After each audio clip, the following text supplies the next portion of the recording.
আগের মায়েরা যখন রান্না করতেন এত কঠিনভাবে রান্না করতেন না, সহজভাবে রান্না করতেন, খেতেও কিন্তু অনেক মজা হতো।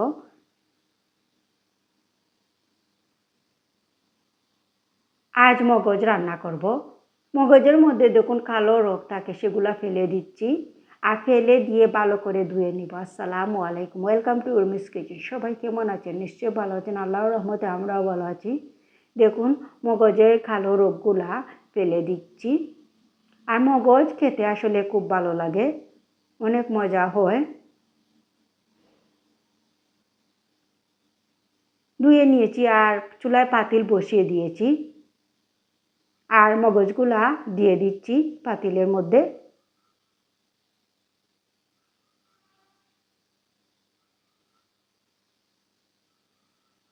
দিয়ে দিচ্ছি পেঁয়াজ কুচি। মগজের মধ্যে পেঁয়াজ অনেক বেশি দেওয়া যায়, পেঁয়াজ কুচি। আর দিচ্ছি রসুন,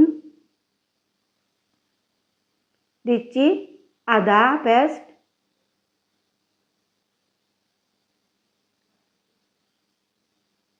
দিচ্ছি পরিমাণ মতো লবণ,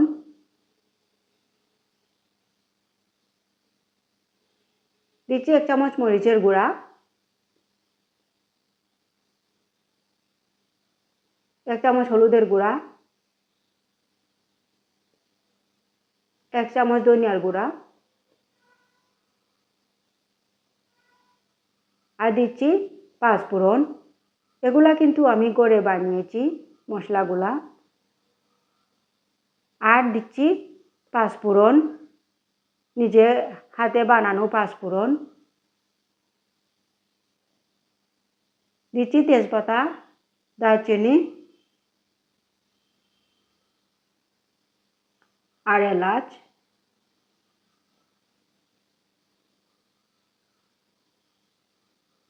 দিচ্ছি তেল, পরিমাণ মতো তেল দিচ্ছি। এখন হাত দিয়ে ভালো করে মেখে নিব। ভালো করে মেখে নিতে হবে যাতে কোনো দলা না থাকে। দেখুন মেখে নিয়েছি ভালো করে। এখন আর একটু পেঁয়াজ কুচি দিয়ে দিচ্ছি উপরে।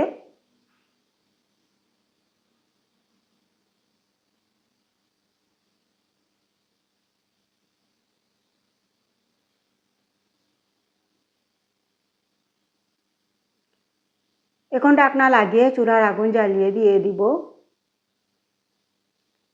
দেখুন চুলার আগুন জ্বালিয়ে দিয়েছি। আর দেখুন মগজ থেকে কিন্তু পানি বের হয়েছে। আর নেড়ে চেড়ে দিচ্ছি।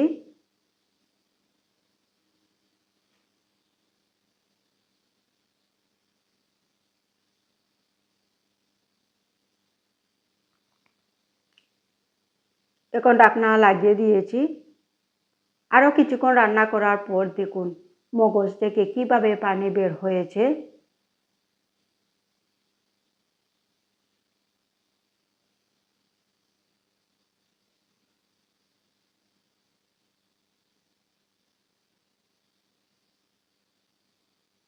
এখন ঢাকনা লাগাবো না, না ঢেকে রান্না করব, তাহলে আস্তে আস্তে পানিটা শুকিয়ে যাবে। কিছুক্ষণ পর দেখুন পানিটা একেবারে শুকিয়ে গিয়েছে। এখন নেড়ে চেড়ে দিচ্ছি।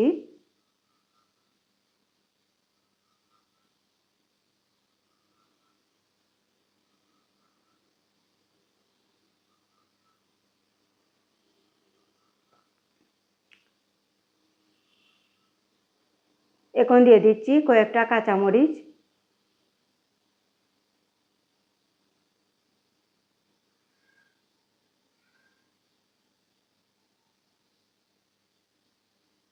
কাঁচামরিচকে 2 ফালি করে কেটে দিয়েছি নাইফ দিয়ে। দিয়ে নেড়ে চেড়ে দিচ্ছি। এভাবে রান্না করে ফ্রিজে রেখে দিতে পারেন।